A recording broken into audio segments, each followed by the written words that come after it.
இன்னைக்கு கர்த்தர் நமக்கு கொடுக்கிற வார்த்தை என்னவென்றால், நீர் கர்த்தரால் ஆசீர்வதிக்கப்பட்டவர். நீர் கர்த்தரால் ஆசீர்வதிக்கப்பட்டவர் என்ற ஒரு வார்த்தை. எல்லாரும் சொல்லுவோமா? நீர் கர்த்தரால் ஆசீர்வதிக்கப்பட்டவர். மறுபடியும் சொல்லுங்க. நீர் கர்த்தரால் ஆசீர்வதிக்கப்பட்டவர். இதான் உண்மை. இதை தவிர வேற ஏதாவது பேசுனா நீ பேய் பேசுன்னு அர்த்தம். நீ நல்லா இருக்க மாட்ட, பேய் பேசு. உன் குடும்பம் நல்லா இருக்காது, பேய் பேசு. உன் புள்ள உருப்படாது, பேய் பேசு. உன் குடும்பம் உருப்படாது, பேய் பேசு. நீ முன்னேற மாட்ட, பேய் பேசுது. உன் வீடு வளராது, பேய் பேசுது. உன் புள்ள கெட்டு போச்சு, பேய் பேசுது. உன் வீடு நல்லா இருக்காது, எல்லாம் கஷ்டம் தான், எல்லாம் கண்ணீர் தான், எல்லாம் வேதனை தான், இதெல்லாம் பேய் பேசுறது தான். ஆமென். எது கர்த்தருடைய வார்த்தை? கர்த்தருடைய வார்த்தை எதுங்க? நீ கர்த்தரால் ஆசீர்வதிக்கப்பட்டவர். இதாங்க தேவ வார்த்தை. கையை தட்டுங்க, கரங்களை தட்டுங்க. நீ கர்த்தரால் ஆசீர்வதிக்கப்பட்டவர். இதான் கர்த்தருடைய வார்த்தை. மனிதனை கர்த்தர் உருவாக்கினது ஏன்? அவன் தேவனுக்கு சமானமாய் உயர்ந்தவனாய் இருக்க வேண்டும் என்பதற்காக தான் மனிதன் உருவாக்கப்பட்டான். மனிதன் கெட்டு போய் நாரி போய் வேதனைப்பட்டு கஷ்டப்பட்டு கீழே விழுந்து கிடக்குமா என்பதற்காக மனிதன் உருவாக்கப்படவே இல்லை.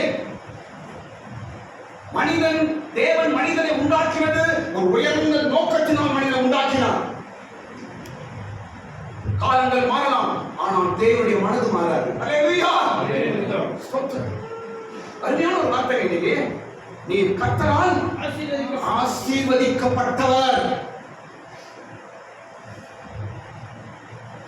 நாம் கர்த்தரால் ஆசீர்வதிக்கப்பட்டவன். நாம் கர்த்தரால் ஆசீர்வதிக்கப்பட்டவன். இதெல்லாம் சொல்லுங்க. ராசா குருனா இருக்கு. ஏன் சொல்ல மாட்டேன் தெரியுமா? சாத்தான் சொல்ல மாட்டான். ஆமா, என் குடும்பம் இப்படி அத்தை எங்க சொல்றது? ஆமா, என் பிரச்சனை இப்படி இருக்குது, அதை எப்படி சொல்றது? இது சொல்ல கூடாது. யார் தெரியுமா? சாத்தான் தான் சொல்ல விட மாட்டான் வாயில. விசுவாச அறிக்கையை சொல்லாமல் நம்மை கெடுக்கிறவன் சாத்தான். விசுவாசமாய் எதை நாம் சொல்லுகிறோமோ அதை நாம் பெற்றுக்கொள்கிறோம். நீ கர்த்தரால் ஆசீர்வதிக்கப்பட்டவர் அப்படி யார் சொல்றது தெரியுமா? இந்த வார்த்தை யார் சொல்றது தெரியுமா? சத்துருக்கள் சொல்லுகிறார்கள். யார் சொல்றது? விரோதிங்க சொல்றாங்க. யார் சொல்றது? சொல்லுங்க. நல்லவன் சொல்ல, சொந்தக்காரன் சொல்ல, நம்ம ஃப்ரெண்டு சொல்லல. யார் சொல்றது இந்த வார்த்தை? விரோதிகள் சொல்லுகிறார்கள். என்ன தெரியுமா? நீ கர்த்தரால் ஆசீர்வதிக்கப்பட்டவர். ஆமென். நான் வார்த்தை இது. கெடுக்க நினைத்தவன் சொன்னான், அழிக்க நினைத்தவன் சொன்னான், கீழே தள்ள நினைத்தவன் சொன்னான். இவர்களை குண்டோடு புதைக்க வேண்டும் என்று நினைத்தவன் சொன்னான்.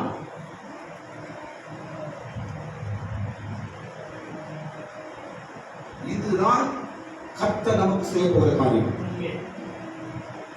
இதை தேவ வார்த்தையை எடுத்துக்கொண்டு போல நீங்க எதிர்பார்க்கிற மனுஷன் அல்ல.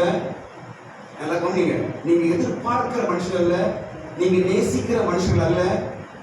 உங்களை யார் வெறுக்கிறார்களோ, உங்களை யார் பகைக்கிறார்களோ, உங்களை யார் விரோதிக்கிறார்களோ, கூடிய சீக்கிரத்தில் அவர்களே சொல்ல போகிறார்கள், நீங்கள் கர்த்தரால் ஆசீர்வதிக்கப்பட்டவர்கள். கையை தட்டுங்க, கவலை தட்டுங்க. அவங்க சொல்ல போகிறாங்க.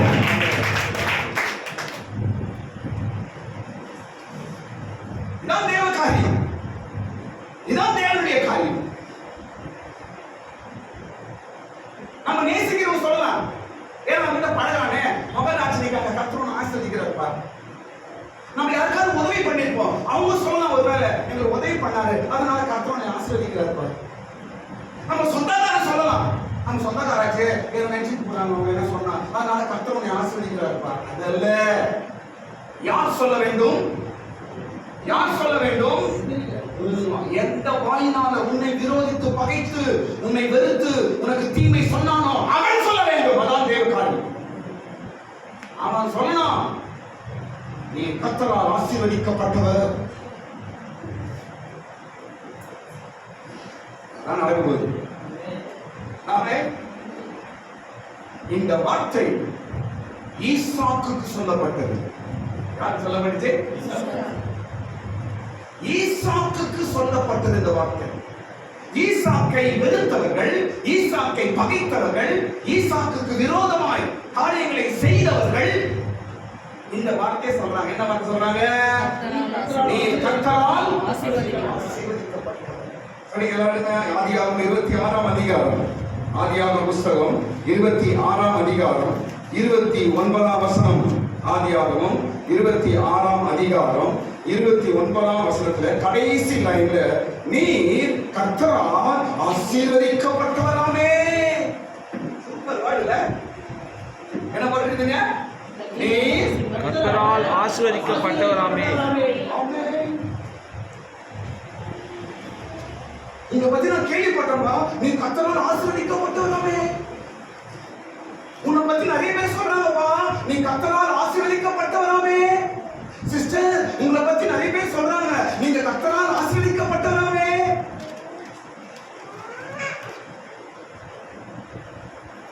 உங்க குடும்பம் கர்த்தரால் ஆசீர்வதிக்கப்பட்ட குடும்பமாமே. எப்படி?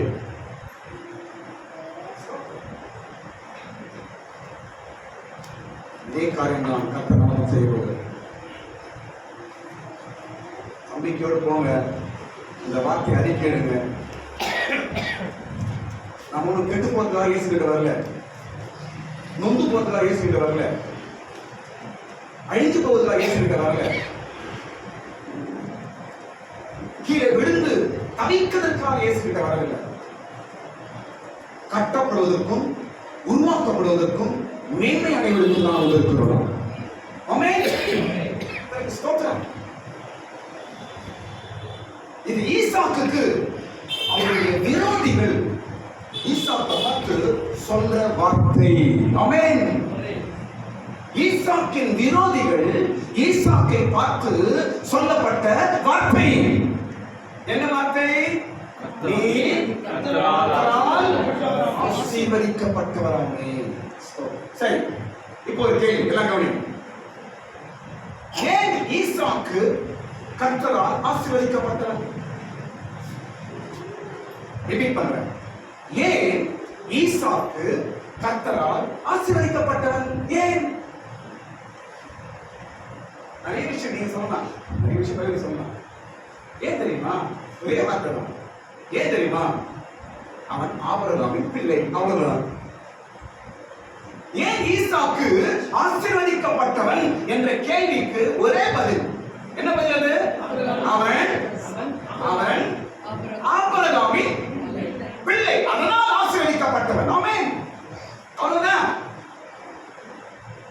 இன்றைக்கு நீ ஏன் ஆசீர்வதிக்கப்பட்டவன் என்று சொல்லப்பட வேண்டும்? நான் ஏன் ஆசீர்வதிக்கப்பட்டவன் என்று நான் சொல்ல வேண்டும் என்றால், நான் இயேசுவின் பிள்ளை. நீ இயேசுவோட பிள்ளை, அதனால் நீ ஆசீர்வதிக்கப்பட்டவன். அவ்வளவுதான். ஈசாக்கு ஏன் ஆசீர்வதிக்கப்பட்டவன் என்று பெயர்? அவன் ஆபிரகாமின் மகன், அதனால் அவன் ஆசீர்வதிக்கப்பட்டவன். ஸ்தோத்திரம். அவ்வளவுதான், வேற ஒண்ணுமே கிடையாது. நான் ஏசப்பாவோட புள்ள, நான் ஆசீர்வதிக்கப்பட்டவன். நான் ஏசப்பாவோட புள்ள, நான் நல்லா இருப்பேன். நான் ஏசப்பாவோட புள்ள, என் குடும்பம் நல்லா இருக்கும். நான் ஏசப்பாவோட புள்ள, என் பிள்ளைகள் நல்லா இருப்பாங்க. நான் ஏசப்பாவோட புள்ள, என் குடும்பம் நல்லா இருக்கும். இதுதானே விஷயமே. ஏன் ஈசாக்கு ஆசீர்வதிக்கப்பட்டவன் என்று ஏன் பெயர் பெற்றான் என்றால், அவன் ஆபிரகாமின் பிள்ளையா இருந்தான். அவ்வளவுதான். ஒரு காலத்தில் நாம் பிசாசின் பிள்ளைகளாய் இருந்தோம், இன்றைக்கு இயேசுவின் பிள்ளைகளாய் மாறி இருக்கிறோம். ஒரு காலத்திலே சாபத்தின் பிள்ளைகளாய் இருந்தோம், இன்றைக்கு இயேசுவின் பிள்ளைகளாய் மாறினோம். ஆமென். இரண்டாவது ஒரு கேள்வி கவனிங்க. இரண்டாவது விஷயமா, ஆசீர்வாதம் என்றால் என்ன? ஆசீர்வாதம் என்றால் என்ன? நல்லா வந்தாடு தான் சிம்பிளா சொல்லி கொடுக்கும்.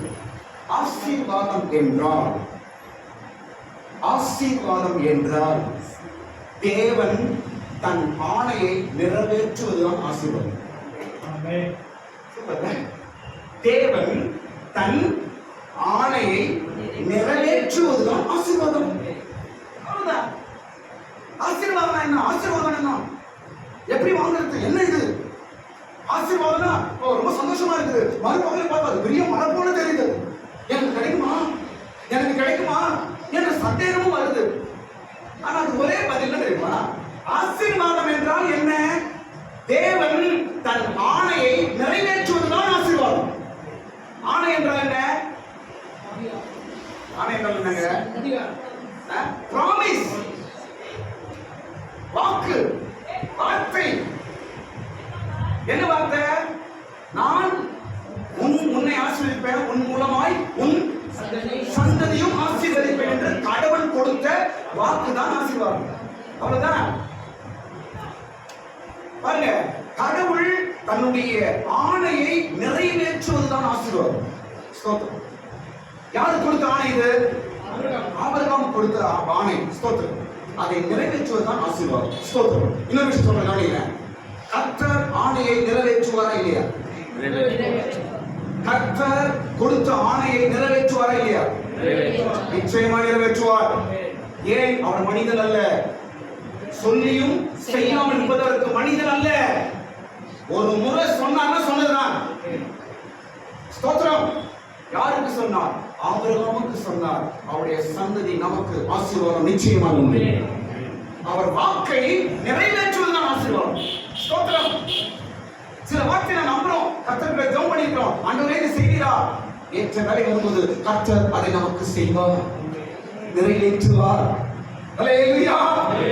தேவன் தன் வாக்குத்தத்தத்தை நிறைவேற்றுவதுதான் ஆசீர்வாதம். ஸ்தோத்திரம். ஆண்டவரே என்னை ஆசீர்வதியும், ஆண்டவரே என் குடும்பத்தை ஆசீர்வதியும், ஆண்டவரே என் பிள்ளைகளை ஆசீர்வதியும். ஸ்தோத்திரம். ஈசாக்குக்கு அந்த ஆசீர்வாதம் கிடைச்சது. ஸ்தோத்திரம். எப்படி? ஆபிரகாமுக்கு கொடுக்கப்பட்ட வார்த்தை, ஆபிரகாமுக்கு கொடுத்த வாக்கு, ஆபிரகாமுக்கு கொடுக்கப்பட்ட பிராமிஸ். நிச்சயம் பிராமிஸ் பா, நான் ஆசீர்வதிப்பேன்பா அப்படின்னு சொன்னார் பாருங்க. பிள்ளைகள் நிறைவேற்றினார். அன்னைக்கு ஆபிரகாமுக்கு சொன்னது இன்றைக்கு நமக்கும் நம் பிள்ளைகளுக்கும் கர்த்தர் நிறைவேற்றுவார். நிச்சயமும் நடக்கும். பிராமிஸ் பண்ணார்னா நம்மள மாதிரி மாற்றுறது அப்படின்ற தலையில போடுறது பற்றி அடிக்கிறதுனா இயேசு விட கிடையாது. ஒரு முறை சொன்னாருன்னா நடக்கும். அப்படியே ஸ்தோத்திரம். தாமதிக்கும் ஆனால் நிறைவேறும். சரி, சில விஷயம் நான் சொல்லப்படுகிறேன். ஸ்தோத்திரம். இப்போ ஈசாக்கை ஜனங்க சொல்றாங்க, நீ கர்த்தரால் ஆசீர்வதிக்கப்பட்டவர் என்று ஈசாக்கு சொன்னாங்க. ஸ்தோத்திரம். கவனிங்க, எல்லாரும் ஆதியாகமம் 26 எடுத்துக்கொள்ளுங்க. ஆதியாகமம் 26ஆம் அதிகாரத்தை நான் பேச போறேன். கவனிங்க. ஆசீர்வாதம், ஆசீர்வாதம். ஈசாக்கின் ஆசீர்வாதம் என்ன? 4 ஆசீர்வாதம் ஈசாக்கு பெற்றிருந்தாங்க. அப்புறம் சொல்றாங்க. அதற்கு முன்பாய் ஒரு விஷயம் நான் சொல்ல போறேன். என்ன தெரியுமா? ஆசீர்வாதத்திற்கும் நாம் சந்திக்கிற பிரச்சனைகளுக்கும் சம்பந்தம் உண்டு. இந்த ஃபர்ஸ்ட் புரியணும். ஆசீர்வாதம் பிரச்சனையே இருக்காது, ஆசீர்வாதம்னா எந்த வேதனையுமே இருக்காது, ஆசீர்வாதம்னா எந்த துக்கமே இருக்காதுன்னு நினைக்கிற மைண்ட் தப்பு. ஸ்தோத்திரம். இந்த இடத்துல ஈசாக்கு கர்த்தரால் ஆசீர்வதிக்கப்பட்டவன் என்று பெயர் பெற்றான். அவன் பெற்ற ஆசீர்வாதம் அப்ப நான் சொல்றேன். அதுக்கு முன்னாடி அவன் சந்தித்த 5 பிரச்சனை சொல்றேன் பாருங்க. ஈசாக்கு சந்தித்த 5 பிரச்சனைகள்.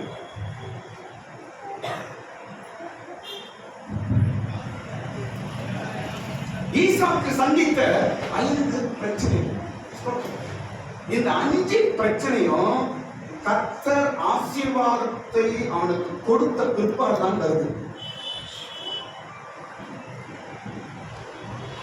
நான் சொல்ல கவனிக்கிறேன். ஒருவேளை நீங்கள் சில பிரச்சனைகள், வேதனைகள், பாதைகளை கடந்து போகிறீர்கள் என்றால் இனிமே ஆசீர்வாதம் வரும் என்ற அர்த்தம் இல்ல. ஆல்ரெடி ஆசீர்வாதம் உங்களுக்கு வந்தாயிடுச்சு என்றுதான் அர்த்தம். அதான் இந்த அதிகாரத்தை நான் படிக்கிறேன். ஈசாக்கு 5 பிரச்சனை வருதுங்க. எத்தனை பிரச்சனை? எத்தனை பிரச்சனை? சொல்லுங்க. 5 பிரச்சனை வருது அவனுக்கு. ஸ்தோத்திரம். எப்ப வருது தெரியுமா? கர்த்தர் அவனை ஆசீர்வதித்த பிற்பாடு தான் வருது. எந்த வசனம் எங்க படிக்கிறோம்? 2ஆம் வசனத்துல அவனுக்கு ஆசீர்வாதம் வருது. 2:3 அவனுக்கு ஆசீர்வாதம் வந்துருது, கர்த்தர் கொடுத்துட்டாரு. அதுக்கப்புறம் தான் பிரச்சனை வருது அவனுக்கு. 5 விதமான பிரச்சனைகள். ஸ்தோத்திரம். அப்பா சொல்றேன் கவனிங்க. பிரச்சனைகள் சந்திக்கிறீர்கள் என்றால் கர்த்தர் உங்களுக்கு ஆசீர்வாதத்தை கொடுத்து விட்டார் என்பதுதான் அர்த்தம். பிரச்சனைகளை நாம் சந்திக்கிறோம் என்றால் கர்த்தர் நமக்கு ஆசீர்வாதத்தை கொடுத்து விட்டார், ஆசீர்வாதம் நம்ம இடத்துல இருக்கிறது என்றுதான் அர்த்தம். ஆமென்.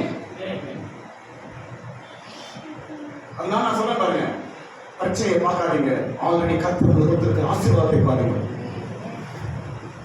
பிரச்சனையை காட்டி கர்த்தர் கொடுத்திருக்கிற ஆசீர்வாதத்தை சாத்தான் பார்க்க விட மாட்டான்.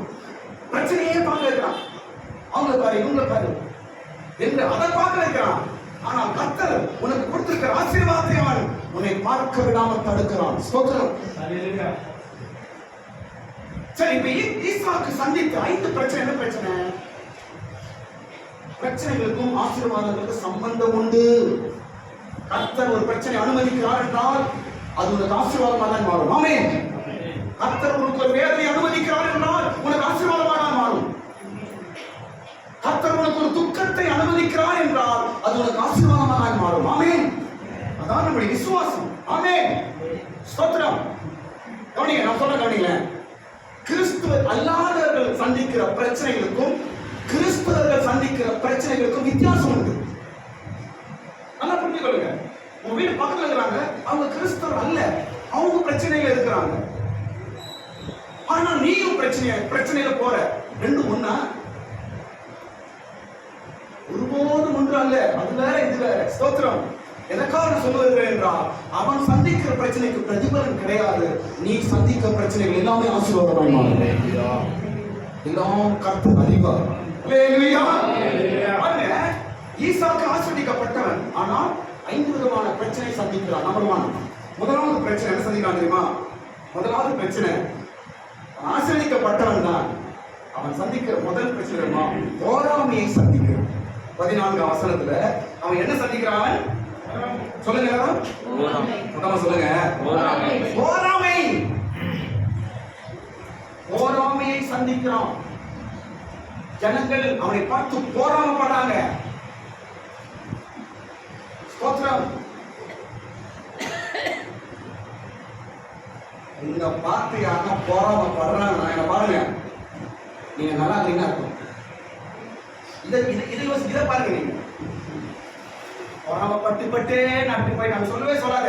அது இல்ல உண்மை, அது பொய். அது உன்னை பார்த்து பொறாமை படுகிறார்கள் என்றால் நீ நல்லா இருக்கிற அர்த்தம், நீ ஆசீர்வாதமா இருக்கிற என்ற அர்த்தம். கர்த்தருடைய ஆசீர்வாதத்தை ஒரு பார்த்து பொறாமப்படும்போது அந்த ஆசீர்வாதம் என்ன பாதிக்கப்படுமா? எனக்கு கவனிங்க. கர்த்தர் கொடுத்த ஆசீர்வாதங்க ஒருத்த பார்த்து பொறாமப்படுறான், இந்த ஆசீர்வாதம் பாதிக்கப்படுமா? ஏதாவது கெட்டு போகுமா? சொல்லுங்க, சொல்லுங்க, சொல்லுங்க. நோ. அதனால அவன் போறான் பார்த்து பயப்படாத. நீ நல்லா இருக்கிற என்று அர்த்தம். கர்த்தருடைய ஆசீர்வதித்திருக்கிறார் என்று அர்த்தம். நீ இன்னும் நல்லா இருப்ப. பொறாமையை ஈசாக்கு சந்தித்தான். ஏன்? கர்த்தருடைய ஆசீர்வதித்திருந்தார். அவ்வளவுதான். யாரு பொறாமப்பட்ட உனக்கு ஒரு பாதிப்பு வரப்படுதில்லை. யாரு வயிற்றுல வரையில ஆச்சுன்னா கூட ஒண்ணு நடக்கப்படுது. தைரியமா இரு. எந்த பொறாமையும் உன்னை தாக்காது, எந்த பொறாமையும் உன்னை ஒன்று செய்ய முடியாது. ஏன்?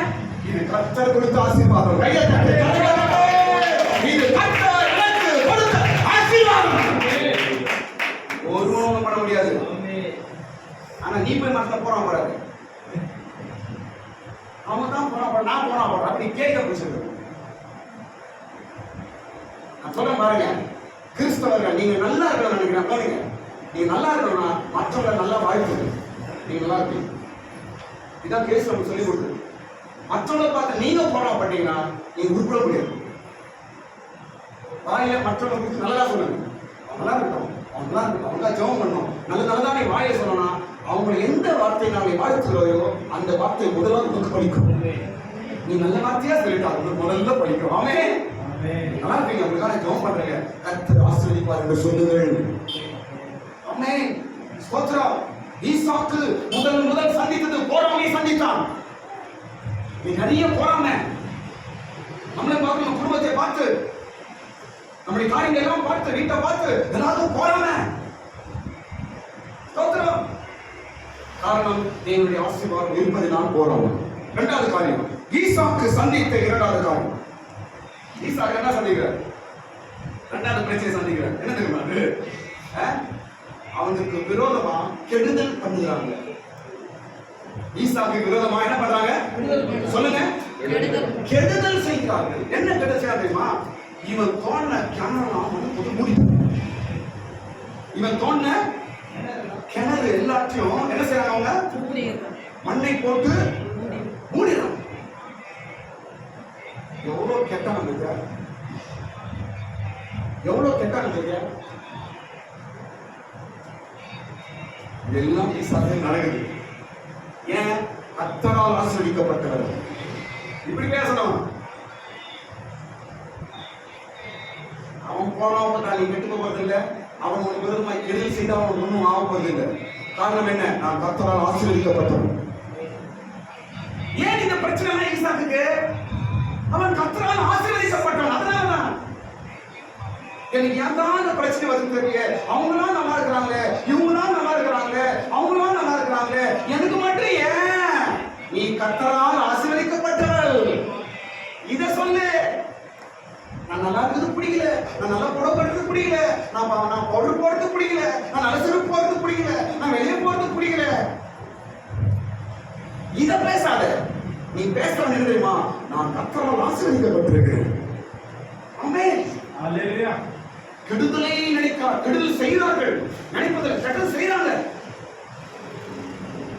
நீங்க குடும்பத்துக்கு விரோதமா கெடுதல் செய்யறாங்களா? அதனால பாப்பாங்க, செய்வாங்க தான். ஸ்தோத்திரம். மண்ணை எடுத்து மூடுறான். அப்படியே அவன் தோண்டி தோண்டி விடுறான். இவன் என்ன பண்றாங்க? மூடி விடுறான். எவ்வளவு கெட்டணும், எவ்வளவு கெட்டணும்.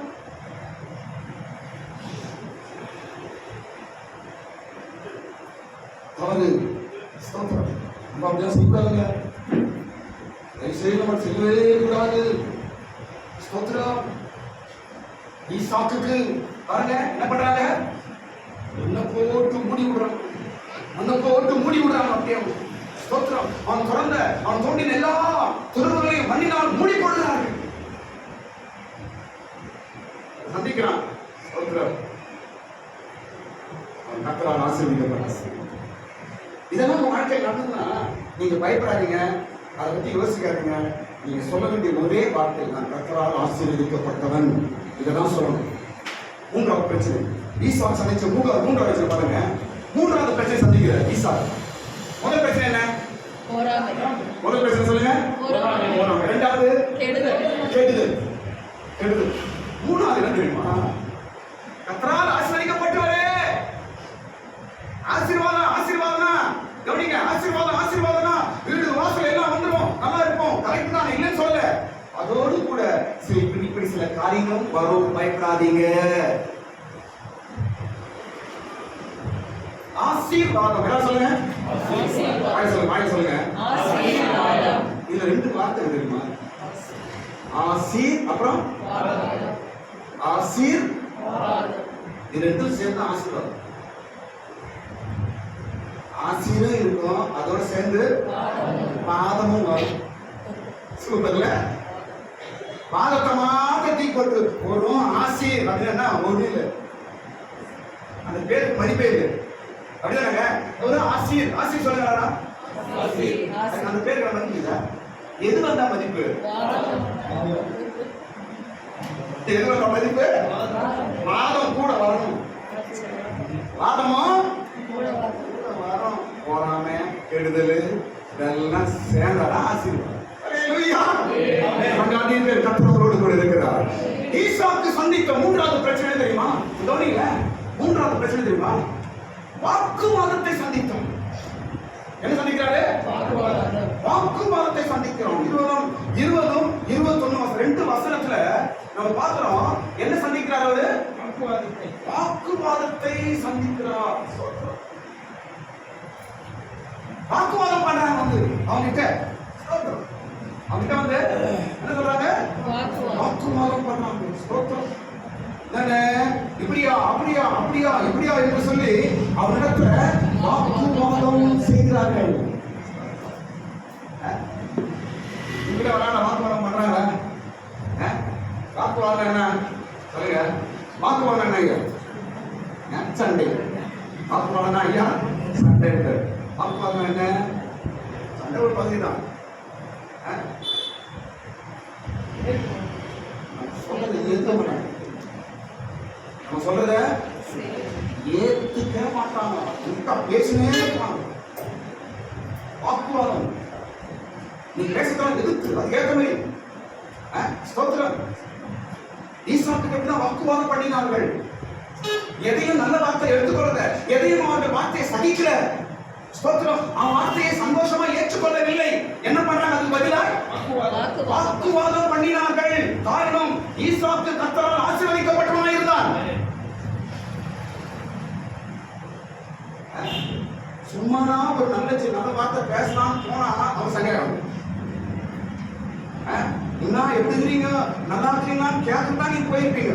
ரொம்ப நாள் ஆச்சு, நல்லா அக்கா நல்லா இருக்கிறியா, தங்கச்சி நல்லா இருக்கிறியா, நல்லா இருக்கிறியான்னு கேட்கதான் போயிருவோம். அப்போ முட்டுங்க என்ன ஆயிடாங்க, உடனே அந்த பிரச்சனைகள் காணப்படுது. காரணம் என்ன? வாக்குவாதம். நீ கர்த்தரால் ஆசீர்வதிக்கப்பட்டவள், நீ கர்த்தரால் ஆசீர்வதிக்கப்பட்டவன். ஸ்தோத்திரம். நாம் தொடர்ந்து கவனிங்க. வாக்குவாதம் உங்களிடத்தில் அவங்க செய்யலாம், ஆனா நீங்க வாக்குவாதம் பண்ணக்கூடாது. அவன் பேசணும் பேசிட்டு போட்டோம், அவங்க பேசணும் பேசிட்டு போட்டோம். ஸ்தோத்திரம். நீங்கள் கர்த்தரால் ஆசீர்வதிக்கப்பட்டவர்களா இருப்பீர்கள் என்றால் நீங்க வாக்குவாதம் பண்ணக்கூடாது. அப்புறமா சொல்றேன் பாருங்க. ஈசாக்கு செய்த 3 காரியம் அப்புறம் சொல்றாங்க. ஸ்தோத்திரம். வாக்குவாதம் வருகிறது என்றாலே போராமன் அப்படின்னா சொல்லுங்க. வாக்குவாதம் வருகிறது என்றாலே காரணம் என்ன சொல்லுங்க? வாக்குவாதம் வருகிறது என்றாலே காரணம் என்ன?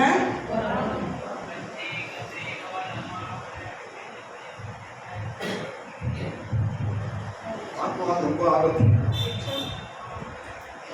போன பேசினா நீங்க அமைதியாயிடுங்க. நீங்க பதிலுக்கு அவங்கள்ட்ட போயிட்டு சண்டைக்கு கத்திட்டு பேசுறதுங்க, அது தேவனுடைய ஆசீர்வாதத்தை கெடுக்கும். ஈசாக்கு ஆசீர்வாதத்தை பெற்றிருந்தான், ஜனங்கள் அவனிடத்தில் வாக்குவாதம் பண்ணினார். நீங்கள் ஆசீர்வதிக்கப்பட்டவர்களாக இருப்பீர்கள் என்றால் ஜனங்கள் உங்களிடத்தில் வந்து வாக்குவாதம் செய்வார்கள். நீங்க என்ன செய்யணும்? நீங்க செய்யுங்க, சொல்லுங்க. நீங்க என்ன செய்யணும்? நான் மட்டும் நான் குறைஞ்சவங்க, நீ மாதிரி தத்துவங்க, நான் மட்டும் குறைஞ்சவனா, நானும் போன சண்டை எனக்கு பேச தெரியும் அப்படி போயிட்டனா நீ ஆசீர்வதிக்கப்பட்டவன் இல்லை. ஏன் சொல்லுறேன் என்றால் ஆசீர்வாதம், கடவுளுடைய ஆசீர்வாதம் நமக்கு இருக்கும்போது இதெல்லாம் வரும் அப்படின்னு சொல்ல வரேன். கர்த்தருடைய ஆசீர்வாதம் உங்களிடத்தில் இருக்கிறது என்றால், கர்த்தரால் நீங்கள் ஆசீர்வதிக்கப்பட்டவர்கள் என்றால் இதெல்லாம் வரும். பயப்படாதீங்க. 4வது காரியம், ஈசாக்கு சந்தித்த 4வது காரியம். முதல் காரியம் பொறாமையை சந்தித்தான், 2வது கெடுதலை சந்தித்தான், 3வது வாக்குவாதத்தை சந்தித்தான், 4வது பகை. 27ஆம் வசனம் எங்க வீட்டுல படிங்க. ஈசாக்கு சந்தித்த 4வது பிரச்சனை என்ன சொல்லுங்க? சொல்லுங்க எல்லாரும். சும்மாவே பகைக்கிறாங்க. அவன் ஒன்னும் பண்ணல ஆனா பகைக்கிறாங்க. அவன் ஒன்றும் செய்யல ஆனால் பகைக்கிறார்கள். அவன் ஒன்றும் பேசவில்லை ஆனால் பகைக்கிறார்கள். அவன் ஒரு கெடுதல் செய்யவில்லை ஆனால் பகைக்கிறார்கள். என்ன? கர்த்தரால் ஆசீர்வதிக்கப்பட்டவன், அவ்வளவுதான். என்னை ஏன் பகைக்கிறாங்க தெரியல, நான் ஒன்றும் செய்யலையே, நீ போய் அதை எக்ஸ்பிளைன் பண்ணணும் போவத.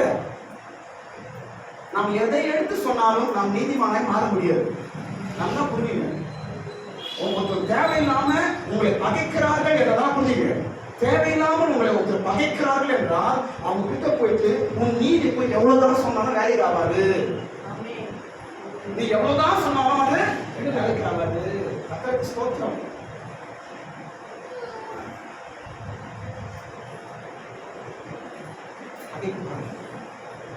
ஏனென்றால் நான் கர்த்தரால் ஆசீர்வதிக்கப்பட்டேன்.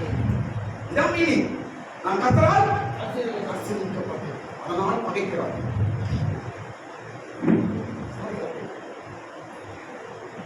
அடுத்த காரியம், ஐந்தாவது காரியமா? ஐந்தாவது காரியம், ஈசாக்கு சந்தித்த ஐந்தாவது பிரச்சனை. ஏன் இதை சொல்றேன்னா, ஆசீர்வாதத்தோடு கூட பிரச்சனை சேர்ந்து வரும் என்பதை நான் சொல்லுகிறேன். அதனால் கர்த்தருடைய ஆசீர்வாதம் போயிடும், கர்த்தர் கைவிட்டுவார் என்ற அர்த்தம் அல்ல. இந்த பிரச்சனைகள் என்ன பாருங்க, இந்த 5 பிரச்சனைகள் ஈசாக்கை ஆசீர்வாதத்தில் உறுதியாக்கியும். இதான் சத்தியம். இந்த 5 பிரச்சனையும் ஈசாக்கோட ஆசீர்வாதத்துல அவனை எப்படி நிற்க வச்சுச்சு? உறுதியாய் நிற்க வைத்தது. ஆமென். கர்த்தர் உங்களை அவன் நிறுத்துவார். பிரச்சனை கண்டு கலங்காத. பிரச்சனைகள் வருகிறது என்றால் நான் கர்த்தரால் ஆசீர்வதிக்கப்பட்டவன் என்று சொல்லு. மனிதர்கள் உன்னை பொறாமை செய்கிறார்கள் என்றால் கர்த்தரால் ஆசீர்வதிக்கப்பட்டவன். எனக்கு கெடுதல் செய்கிறார்கள், நான் கர்த்தரால் ஆசீர்வதிக்கப்பட்டவன். என்ன என்கிட்ட இந்த வாக்குவாதம் பண்றாங்க, சண்டை போடுறாங்க என்றால் நீ கர்த்தரால் ஆசீர்வதிக்கப்பட்டவன் என்று சொல்லு. அதாவது உன்னை காரணமில்லாமல் பகைக்கிறார்களா, கர்த்தரால் ஆசீர்வதிக்கப்பட்டவன் என்று சொல்லு. ஐந்தாவது காரியம் தெரியுமா? கடைசி ஐந்தாவது காரியம், ஈசாக்கு துரத்தப்பட்டான். சொல்லுங்க, ஐந்தாவது காரியம் சொல்லுங்க. ஈசாக்கு துரத்தப்பட்டான். எல்லாரும் தோற்றாங்க, ஓடு ஓடு ஓடு ஓடு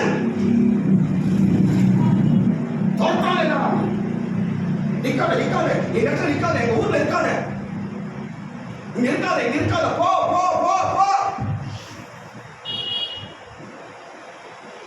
இங்க தோற்றாங்க, தொத்தி தொத்தி தொத்தி வராங்க, நிம்மதியா வாழ விட மாட்டாங்க, நிம்மதியா இருக்க விட மாட்டாங்க, எங்களை தோற்றாங்க. நினைக்கிறீங்களா? இதெல்லாம் பதில் தெரியுமா? கர்த்தரால் ஆசீர்வதிக்கப்பட்டவர்கள், அவ்வளவுதான். அதனால ஏதோ பாவம் செய்தேன், ஏதோ பிரச்சனை, சாத்தான் வந்துட்டான், அது அது கிடையாது. நீ கர்த்தரால் ஆசீர்வதிக்கப்பட்டவன், அதனாலதான். நீ கர்த்தரால் ஆசீர்வதிக்கப்பட்டவன், அதனாலதான்.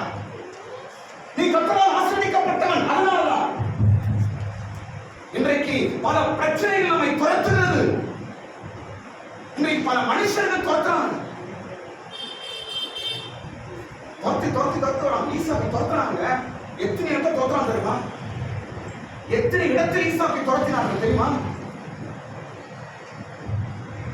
காரணம் ஒன்றே ஒன்றுதான், அவன் கர்த்தரால் ஆசீர்வதிக்கப்பட்டான். அடுத்த விஷயம் சொல்றேன், கவனிங்க. அசிகசியம் சொல்லிக்கிறேன். அடுத்த விஷயம், ஆசீர்வாதம் பெறுவதற்கு ஈசாக்கு செய்த 3 காரியங்கள். ஆசீர்வாதம் பெறுவதற்கு ஈசாக்கு செய்த 3 காரியங்கள். சொல்லுங்க, சீக்கிரம் சொல்லுங்க. ஆசீர்வாதம் பெறுவதற்கு ஈசாக்கு செய்த 3 காரியம். 3 காரியம். முதலாவது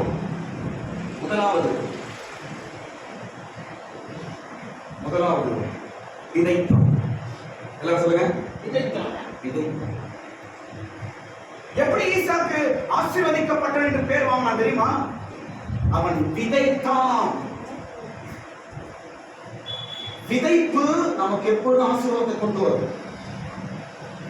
எல்லாரும் சொல்லுங்க, விதைப்பு. சொல்லுங்க, என்ன வருஷம் படிக்கணும்னா 12ஆம் வசனத்துல 12ஆம் வசனத்துல அந்த தேசத்தில் ஈசாக்கு விதை விதைத்தான், கர்த்தரவனை ஆசீர்வதித்தார். கடவுளிடத்திலிருந்து ஆசீர்வாதம் பெறும்படிக்கு 3 விஷயம் நான் சொல்றேன். முதல் காரியம், விதைக்க வேண்டும். விதைப்பது என்பது நம்முடைய கையின் பிரயாசத்தை காண்பிக்கிறது. நம்ம கையினால செய்யற வேலையை கர்த்தர் ஆசீர்வதித்தார், அதான் விதைப்பு. நமக்கு கடவுள் கொடுத்திருக்கிற வேலை, நமக்கு கர்த்தர் கொடுத்திருக்கிற உத்தியோகம், நமக்கு கர்த்தர் கொடுத்திருக்கிற ஏதோ ஒரு சின்ன பிசினஸ், நமக்கு கர்த்தர் கொடுத்திருக்கிற ஏதோ ஒரு வேலை, தொழில், ஏதாவது இருக்கட்டும், அதை வைத்து கர்த்தரை ஆசீர்வதிக்கும். அதான் விதைப்பு. ஈசாக்கு விதைத்தான்.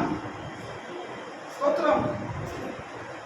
உங்க கையினால நீங்க கஷ்டப்பட்டு செய்கிற காரியத்தில் கர்த்தர் உங்கள் ஆசீர்வாதமாய் மாற்றுவார். நிச்சயமா. ஆமென் சொல்லுங்க. அடுத்தது, இந்த விதைப்பு என்பது சீக்கிரம் சொல்ற பாரு. 4 அர்த்தங்கள். விதைப்பு என்பதற்கு முதலாவது கையின் பிரயாசம், இரண்டாவது கண்ணீர். கண்ணீர் நம்முடைய விதை. கண்ணீர் நம்முடைய விதை. ஸ்தோத்திரம். கண்ணீர்லாம் இருக்கு. எல்லாத்துக்கும் அழுது கண்ணீர் விடுதல்ல. ஜெபிக்கும் போது நீங்கள் கண்ணீர் விட்டு ஜெபிக்க வேண்டும். குடும்ப ஆசீர்வாதத்திற்கு ஆண்டவரே என் குடும்பம் மேல வரணும், என் பிள்ளைங்க மேல வரணும், என் வீடு மேல வரணும், என் பிரச்சனை நீங்கணும். இதற்கெல்லாம் நீங்க என்ன செய்யணும்? விதைக்கணும். அப்படின்னா ஒரு சொட்டு கண்ணீராவது விட வேண்டும். நீங்கள் கண்ணீர் என்ற விதையை விதைப்பீர்கள் என்றால் கர்த்தர் பலனை தருவார். கண்ணீர் விட்டு ஜெபம் பண்ணு. பெற்றோர்களை சொல்ற பிள்ளைகளுக்காக கண்ணீர் விடுங்க.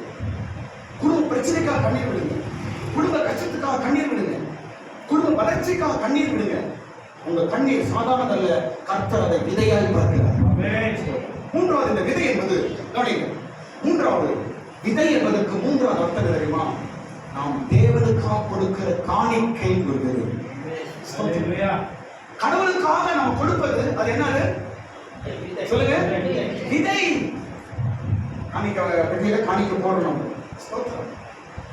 கசப்பாக காணிக்கை கொடுக்கிறோம். ஸ்தோத்திரம். எதற்காக? அவனுடைய ஊழியர்களுக்காக, ஆண்டவருக்காக. ஸ்தோத்திரம். இது கொடுப்பதல்ல, இது விதைப்பது. ஸ்தோத்திரம். ஆமென். ஆமென். விதைப்பது ஒன்றும் வீணாய் போகாது. விதைக்கிறவன் பலனை அறுப்பான். ஹல்லேலூயா. கண்ணீரோடு விதைப்பவன் கம்பீரத்தோடு அறுப்பான். ஸ்தோத்திரம். நீங்கள் விதையுங்கள், கர்த்தருடைய ஆசீர்வாதம். விதை என்பது நீங்க ஆண்டவருக்காக கொடுக்கிற காணிக்கை. விதை என்பது ஆண்டவருக்காக நீங்க கொடுக்கிற தசமபாகம். விதை என்பது ஆண்டவருக்காக நீங்க கொடுக்கிற உங்க கஷ்டத்திலிருந்து எடுத்து வச்சு உங்களால முடிந்த உங்க பலத்தை கொண்டு வந்து ஆண்டவருக்காக நீங்க கொடுக்குறீங்க. காணிக்கையா இருக்கலாம், பொருளா இருக்கலாம், அரிசி பருப்பு எல்லாம் கொடுக்குறாங்க சபைக்கான. ஸ்தோத்திரம். இதெல்லாம் கர்த்தர் எப்படி பார்க்கறா தெரியுமா? இதெல்லாம் பிள்ளைகள் எனக்காக விதைக்கிற விதைகள். நீ விதைக்க விதை ஒன்றும் வீணாய் போகாது. அவங்க எல்லாம் பலனை கொடுக்கும். ஸ்தோத்திரம். எங்க வீட்டுல நாங்க சின்ன பசங்க இருக்கும்போது எங்க வீட்டுலலாம் ஊழியத்துக்கு சபைக்கு பாசம் தான் வந்தா அப்படியே சந்தோஷம் கொடுக்கறது, ஊழியக்காக சாப்பாடு கொடுக்கறது ரொம்ப ரொம்ப நாங்க மகிழ்ச்சியாக செய்திருக்கிறோம் அந்த காலத்துல. ஒரு காலத்துல ஆமா கொடுப்பது, காணிக்கை கொடுக்கிறது, சபை கொடுக்கிறது, ஊழியக்காரர்களுக்கு சாப்பாடு கொடுக்கிறது. எத்தனை ஊழியக்காரர்கள் யார் வந்தாலும் வீட்டில் காணிக்கை சாப்பாடு இருக்கும். ஸ்தோத்திரம். அன்றைக்கு அந்த விதை நான் இன்றைக்கு ஊழியக்காரமாக இருக்கிறோம். அப்பா அம்மாவோட விதை இன்றைக்கு பாத்தீங்கன்னா உன்னதமான ஸ்தானத்தை கர்த்தர் கொடுத்திருக்கிறார். கையை கட்டலாம். இதுதான் உங்க வீட்டிலே நடக்கும். ஸ்தோத்திரம். ஏதோ ஒரு வகையில கர்த்தர் ஒரு பலனை உன் குடும்பத்தில் எழும்ப செய்வார். ஏதோ ஒரு வகையில கர்த்தர் உன் வீட்டில ஒரு பலனை அறுக்க செய்வார். விதையுங்கள், நீங்கள் அறுப்பீர்கள். கடைசியா விதை என்பதற்கு இன்னொரு அர்த்தம் சொல்றேன், கவனிங்க.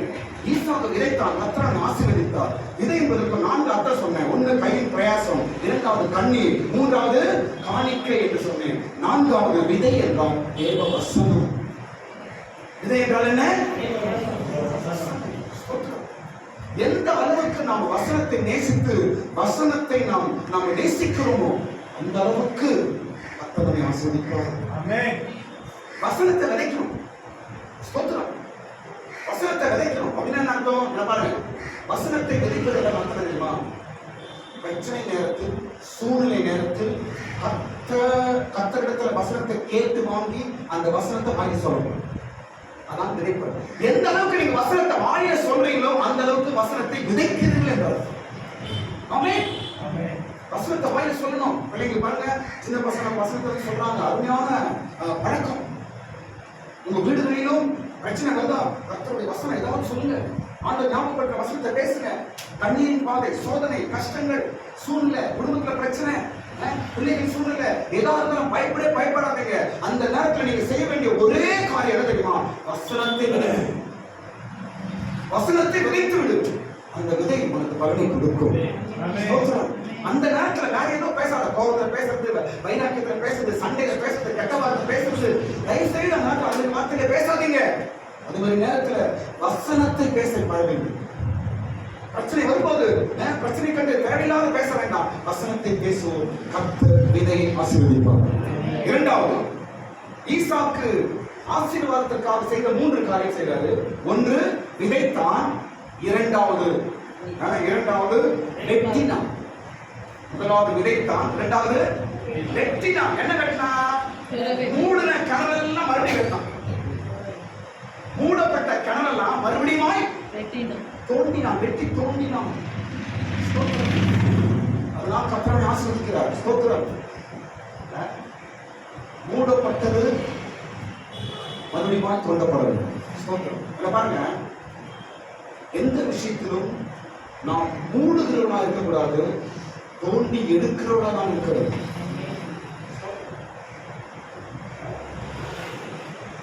இங்க பெலிஸ்தியர்கள் மூடினார்கள், ஈசாக்கு தோண்டினார்கள். சுருக்கமாக உங்க புரிதலை சொல்லுறேன். இன்னைக்கு சத்தியம் மூடப்படுகிறது, விசுவாசம் மூடப்படுகிறது, தேவ அன்பு மூடப்படுகிறது. ஸ்தோத்திரம். இன்னைக்கு சபைகள் அதை பார்க்க முடியல, சத்தியம் பார்க்க முடியல, விசுவாசத்தை பார்க்க முடியல, அப்புறம் கடவுளுடைய அன்பை பார்க்க முடியல. இதெல்லாம் மூடப்படுது. ஸ்தோத்திரம். இதை நாம் என்ன செய்ய வேண்டும்? மறுபடியும் தோண்டி எடுக்க வேண்டும், தோண்ட வேண்டும். ஸ்தோத்திரம். மூடப்பட்டதை மறுபடியும் நாம் தோண்டும்போது கர்த்தர் நம்மை ஆசீர்வதிப்பார். ஸ்தோத்திரம். யார் தோன்றது? அவங்க அப்பா தோன்றது. பெலிஸ்தர் விரோதிகள் மூடிட்டாங்க, அவங்க அப்பா அதை மறுபடியும் தோன்றுகிறார். ஆவிக்குரிய வாழ்க்கையில விசுவாசம் மூடப்பட்டு போகுது. ஆரம்ப விசுவாசம் இல்ல, ஆரம்ப அன்பு இல்ல, ஆரம்ப ஒரு பரிசுத்தம் இல்ல, ஆரம்ப ஒரு வைராக்கியம் இல்ல, ஆரம்பத்தில் இருந்த ஜபம் இல்ல, ஆரம்பத்தில் இருந்த பக்தி இல்ல. எங்க போச்சு? பெலிஸ்தன் மூட்டா எல்லாத்தையும் மறுப்பு. என்ன பண்ணா பெலிஸ்தியன்? மண்ணை போட்டு மூடிட்டான். நம்ம விசுவாசத்தை மூடிடுறான், நம்முடைய தெய்வீக அன்பை மூடிடுறான், நம்ம ஜெப வாழ்க்கையை மூடிடுறான், நம்முடைய பக்தியை மூடிடுறான். என்ன செய்ய பண்ண பாத்துக்கு? என்ன செய்யுங்க? என்ன செய்யணும்? மறுபடியும் தோண்டி எடு. இதுதான் ஈசாக்கு. ஸ்தோத்திரம். மறுபடியும் விசுவாசத்தை தோண்டி எடு. கர்த்தருடைய ஆசீர்வதிப்பார். ஸ்தோத்திரம். அடுத்த காரியம் நான் போயிடுறேன். அடுத்த காரியம் மூன்றாவது. முதலாவது விதைத்தான், இரண்டாவது வெட்டினான், மூன்றாவது விட்டு கொடுத்தான். ஈசாக்கு ஆசீர்வாதத்திற்காக, ஆசீர்வாதம் பெரும்படிக்கு ஈசாக்கு செய்த 3 காரியம். ஒன்று விதைத்தான், இரண்டாவது வெட்டினான், மூன்றாவது விட்டு கொடுத்தான். அதனால அவன் ஆசீர்வாதத்தை பெற்றான். மூணாவது என்ன பண்ண தெரியுமா? விட்டு கொடுத்தான். என்ன செய்தார்? சொல்லுங்க. நமக்கு என்ன செய்தார்? விட்டு கொடுத்தான். வசனம் பாருங்க, 3 வசனங்கள் சொல்லுறாங்க. 17ஆம் வசனம், 22ஆம் வசனம், 27ஆம் வசனம். 3 இடத்துல பாருங்க, ஈசாக்க துரத்துறாங்க, அவன் விட்டு கொடுத்து கம்முன்னு போயிடுறான். ஓடு, நீங்க தோண்டாத போ, தோண்டாத போ, தோண்டாத போ அப்படின்னு 3 இடத்துல ஈசாக்க துரத்துறாங்க. அவன் அமைதியாய் போய்விடுகிறான். விட்டு கொடுத்தான். சரி நீங்களே பண்ணிக்குமா, நான் போறேன் என்று 3 இடத்தில் அவன் விட்டு கொடுத்தான். அதனால் கர்த்தரை ஆசீர்வதித்தார். தெரியுமா? நம்மளால விட்டு கொடுக்க முடியுதா? இன்னைக்கு கர்த்தர் ஆசீர்வதிப்பது எப்படி? நீ நான் போட்டி போட்டு நிற்பது அல்ல, நீங்க விட்டு கொடுத்து பாருங்க, கர்த்தரை ஆசீர்வதிப்பார். நிச்சயமா ஈசாக்கு விட்டு கொடுத்தான். இவன் போய் தோண்டுவாங்க, இவன் போய் தோண்டுவான், தண்ணி வந்துடும், உடனே அவன் ஓடி வந்து போடா அப்படின்வான், அப்படியே விட்டு போயிடுவான். இன்னொரு இடத்துல போய் தோன்றான், தண்ணி வருது, உடனே சத்துருக்கள் வராங்க, போடா அப்படின்றாங்க, உடனே போயிடுறான். 3ஆவது இடத்துல போய் தோன்றான், தண்ணீர் வருது, அவனை துரத்துறாங்க, போயிடுறான். நம்ம அப்படி போவோமா? நீ விட்டு கொடுக்க முடியலங்க. ஏன் நான் விடணும்? நான் ஏன் அப்படி போனோம்? நான் தாழ்த்தப்படனா? நான் என்ன இப்படியா, நான் அப்படியான்றோம். இதெல்லாம் காரணம் இல்லமா? இல்ல காரணம் இல்லமா? ஆசீர்வாதங்கள் தடைப்படுறதுதான் காரணம். விட்டு கொடுத்தவன் கெட்டு போனதில்லை, உலக பழமொழி. ஆனால் ஈசாக்கின் வாழ்க்கையில விட்டு கொடுத்தான், கர்த்தரை ஆசீர்வதித்தார். அவன் விட்டு கொடுத்தாங்க. ஸ்தோத்திரம். இதெல்லாம் பேசுறாங்க, விட்டு கொடுங்க. விரோதிக்கிறவனா விட்டு கொடுங்க, பகைக்கிறானா விட்டு கொடுங்க, உங்களை கெடுதல் பண்றாங்களா விட்டு கொடுங்க. உங்களை துரத்துறாங்களா விட்டு கொடுங்க. உங்களை பகைக்கிறாங்களா விட்டு கொடுங்க. நீ கர்த்தரால் ஆசீர்வதிக்கப்பட்டவராய் இருப்பீர்கள். உடனே அவங்க விரோதமா பகைக்காதீங்க. உடனே அவங்க விரோதமா செய்யாதீங்க. எதிர்த்து நிற்காதீங்க.